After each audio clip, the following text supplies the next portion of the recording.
چلے اسی تنخواہ میں سے جب بندہ بڑے بیٹے کی شادی کر کے بہو بیاہ کے لے آئے تو پھر بھی کام چلتا ہے، اور جب اس بیٹے کو اللہ بچے عطا کر دے تو اسی گھر میں، اسی آنگن میں، اسی چھت کے نیچے کام چلتا ہے۔ تو پھر تو مان جانا کہ چلانے والا تو نہیں، چلانے والا کوئی اور ہے۔ پھر تو مان جا کے چلانے والا کوئی تو اس وقت جب تنخواہ تیری لگی تھی تو کہتا تھا ابا ابھی میری شادی نہ کر، میں بیوی کو کیسے کھلاؤں گا؟ تو وہی شخص ہے جس کی چھت کے نیچے پھر 1.5 درجن پوتے بھی پل رہے ہیں اور گزارا ان کا بھی ہو رہا ہے۔ تو رزق کا ذمہ کس کا ہے؟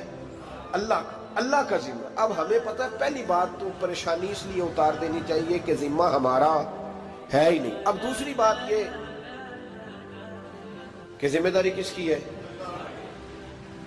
اللہ حکیم بھی ہے اور علیم بھی ہے، حکیم بھی ہے اور جانتا بھی ہے اور اسے پتہ بھی ہے کہ دینا کس طرح ہے۔ اب ہم پتہ کیا کہتے ہیں؟ کہتے ہیں وہ جو بندہ پجاروں میں بیٹھا ہے وہاں اسے نہیں بیٹھنا چاہیے تھا، اور میرا حق تھا۔ تجھے زیادہ پتہ ہے کہ اللہ کو؟ بول کے بتانا کس کو پتہ زیادہ ہے؟ کیوں جی؟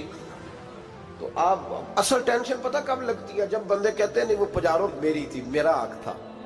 وہ جب گزرتی ہے نا پاس سے مہران کے تو مہران والا ٹینشن بڑی لیتا ہے، حالانکہ اللہ کو زیادہ پتہ ہے کہ وہ حق۔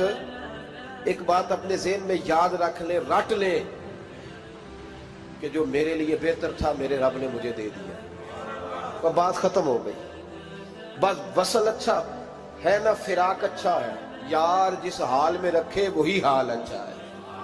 بس جو میرے حق میں بہتر تھا میرے رب نے مجھے، مسئلہ یہ ہے کہ تو اس پہ راضی ہونے کو تیار نہیں۔ حضرت علی کرم اللہ تعالیٰ وجہ الکریم نے میرے نبی پاک کی ایک حدیث بیان کی ہے، اور جناب علی جب یہ حدیث بیان کیا کرتے تھے تو حضرت مجاہد فرماتے ہیں یوں لگتا تھا کہ جیسے حضرت علی ہمیں ہر پریشانی سے نکال رہے ہیں۔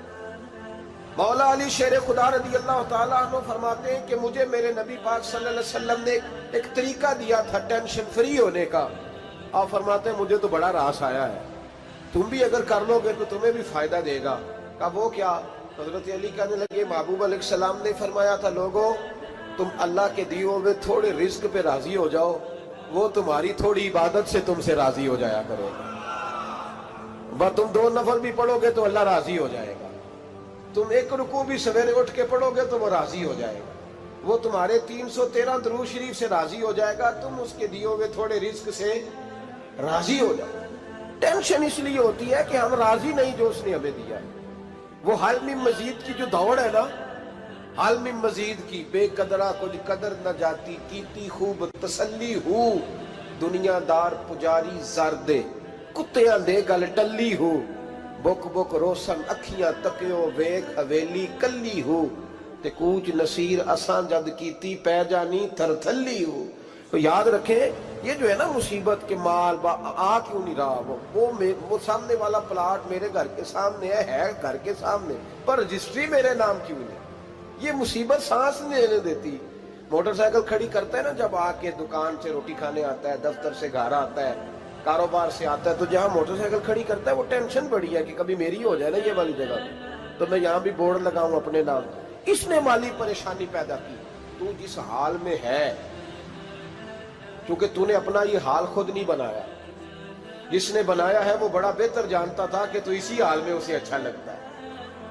تو اسے اسی حال میں، ایک بزرگ تھے تو ان کی طبیعت بڑی علیل ہو گئی، بیمار ہو گئے، تو اللہ نے آزمائش دی تو کیڑے پڑ گئے وجود میں۔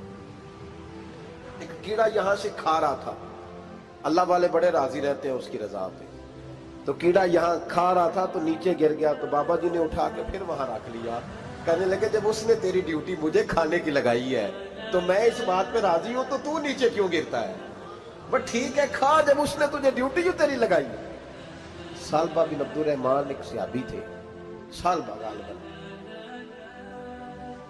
نبی پاک صلی اللہ علیہ وسلم کی خدمت میں آئے، کہنے لگے یا رسول اللہ صلی اللہ علیہ وسلم غربت بڑی ہے، میرے لیے دعا کریں اللہ زیادہ مال دے۔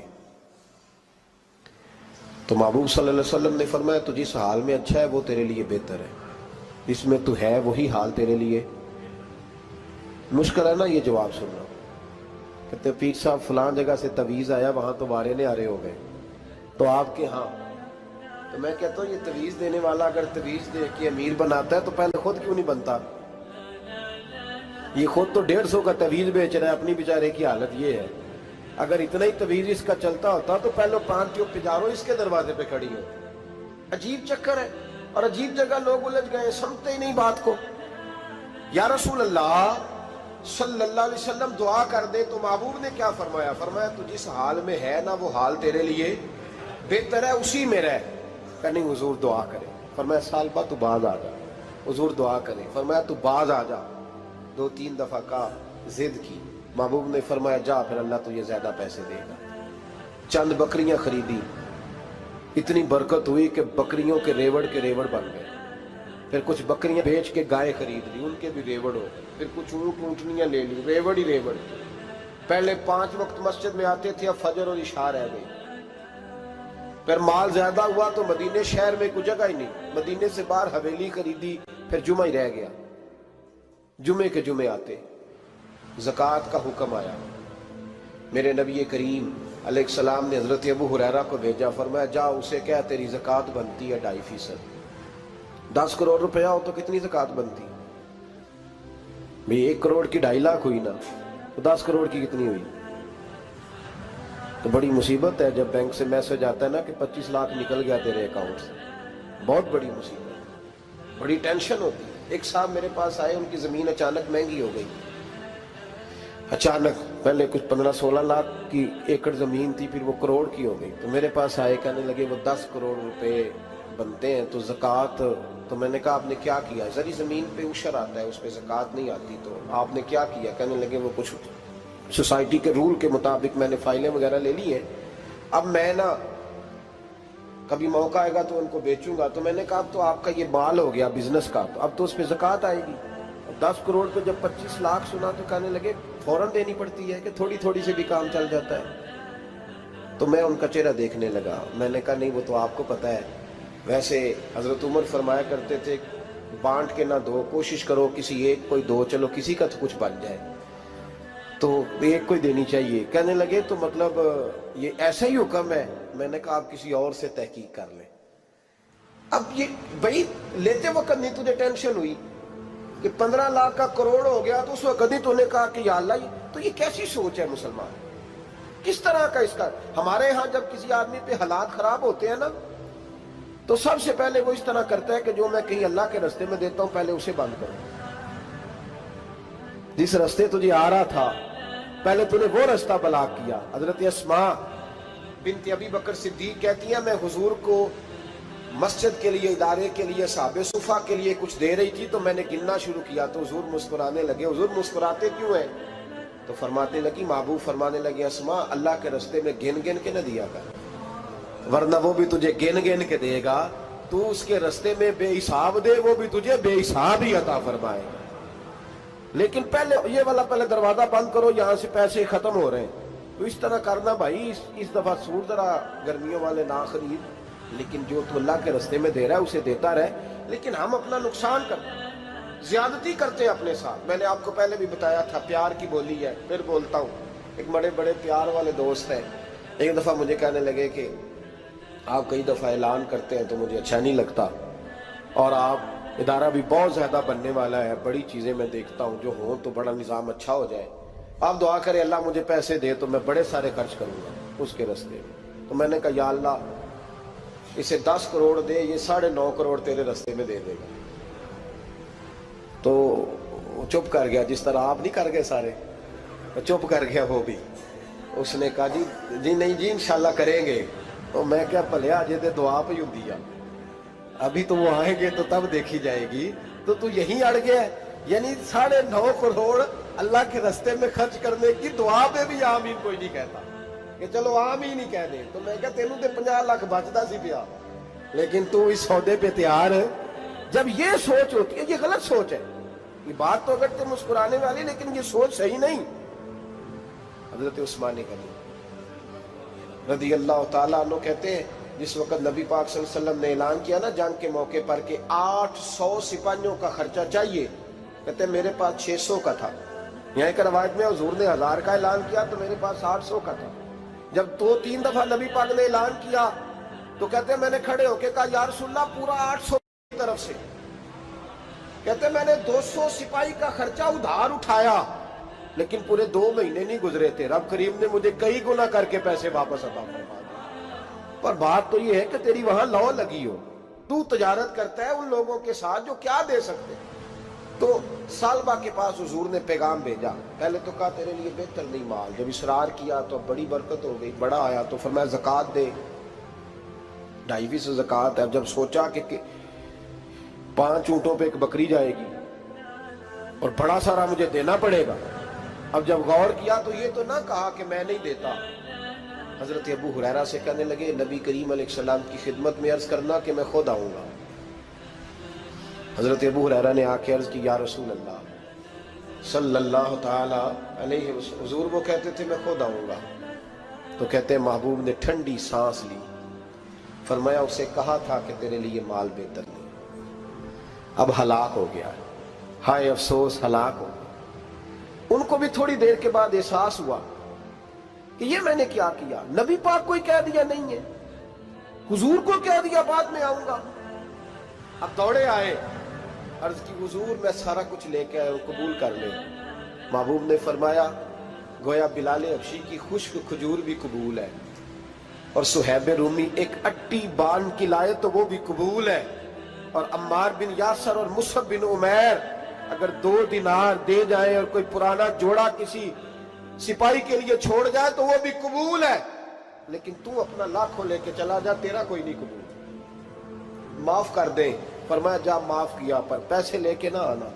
اگلے سال پھر آئے، بندے ہوئے ہاتھ ہیں، محبوبہ میں دولت کا کیا کروں گا، آگ لگانی ہے، قبول کر لیں۔ فرمایا تو لے جا، تیرا نہیں قبول، گرا جو ان کی نگاہ سے وہ سنبھل نہیں سکتا۔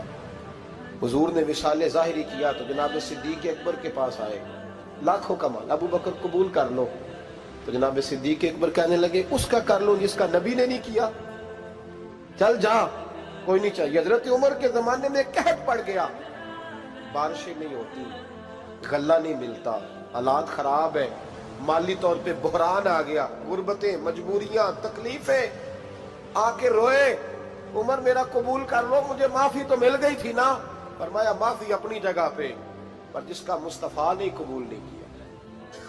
بہت سارے لوگوں کو پتہ ہی نہیں کہ ان کا قبول ہی نہیں ہوا، اور وہ الجھے ہوئے، انہیں خبر ہی نہیں کہ اصل بات کیا ہے۔ فرمایا جس کا مصطفیٰ کریم نے قبول نہیں کیا، اب ہیرے اور جواہرات بھی لے کے آئے تو بھوکے مریں گے، پر اس کا قبول، اس بات پہ راضی رہو اس حال میں اللہ نے رکھا ہوا، اس حال میں راضی رہو۔ جو مصیبت ہے نا دیکھنی کہ وہ بھی میرے پاس، تمہیں کیا پتا، کبھی پوچھ تو صحیح اس سے وہ کس مصیبت کا شکار ہے، جو مالی طور پہ بڑا امیر ہے، تو اس کی طرف دیکھ کے اپنا دل برا کرتا ہے۔ بس جس حال میں رب نے رکھا ہے اس حال میں رہ۔ حضرت عثمان غنی کے زمانے میں تو وہ وصال کر گئے، لیکن بھائی تو جس حال میں تیرا رب تجھے رکھتا ہے اس حال میں رہ، تیری مالی پریشانیاں ختم ہو جائیں۔ میں نے پہلے بھی شاید آپ کو ایک دفعہ کہا تھا، میں تعلیم سے فارغ ہوا تو میرے ایک استاد اور میرے کچھ دوست کہنے لگے افریقہ آ جائیں آپ، وہاں بہت بڑا ادارہ ہے، اس کو چلائیں، اس کو سنبھالیں۔ میری والدہ سے میں نے کہا، کچھ طبیعت ہوتی ہے نا انسان کی، میرا بھی دل لگ گیا۔ میری اماں پڑھی نہیں تھی لیکن اللہ نے دانائی بڑی عطا فرمائی تھی، حکمت بڑی تھی، سیانی بڑی تھی۔ تو میں نے کہا اماں جی وہ مجھے ساؤتھ افریقہ کی دعوت ہو رہی ہے تو آپ کیا کہتی ہیں؟ تو اٹھ کے میرے پاس آ گئے اور مجھے انہوں نے اپنے بازوؤں میں لے لیا، پھر میرا ماتھا چوما، کہنے لگی پتر میں تے وال بھی نہ پوٹ پہ دیوا کسی نے، ہم نے دولت کا کیا کرنا، تو اللہ کا نام لے کے کہیں بیٹھ جا، رب کریم رون کے لگا دے گا، خیر ہو جائے۔ تو میرے بھائی یاد رکھیں ان چیزوں سے تھوڑا سا دیکھیں نا، قناعت کریں، جو اللہ نے دیا اس پہ راضی ہو جائے، اللہ بڑا مہربان ہے، وہ آسانیاں کر دیا کرتا ہے۔ تو یاد رکھیں میرے رسول کریم علیہ السلام نے ایک تو ہمیں درس یہ دیا ہے کہ تو سمجھ جا، قرآن نے ہمیں بتایا ہے کہ روزی تیری ذمہ داری نہیں، روزی کس کی ذمہ داری ہے؟ اللہ کی۔ اور دوسری بات یہ کہ جو اللہ نے تمہیں دیا ہے اس پہ تو راضی ہو جا، تیری مالی پریشانیاں ختم ہو جائیں۔ اور پھر حضور صلی اللہ علیہ وسلم نے فرمایا مذہبی طور پر جب دیکھو تو آگے دیکھو، اور دنیاوی طور پر جب دیکھو تو پیچھے دیکھو، پریشانی ختم ہوگی۔ مذہبی طور پر جب دیکھو، جو 5 نمازیں پڑھتا ہے وہ تہجد پڑھنے والے کو دیکھے، اور جو تہجد پڑھتا ہے وہ اشراق چاشت پڑھنے والے کو دیکھے، اور جو بندہ اشراق اور چاشت پڑھتا ہے پھر اس کو دیکھے جو سارا دن مصطفیٰ پہ درود پڑھتا ہے۔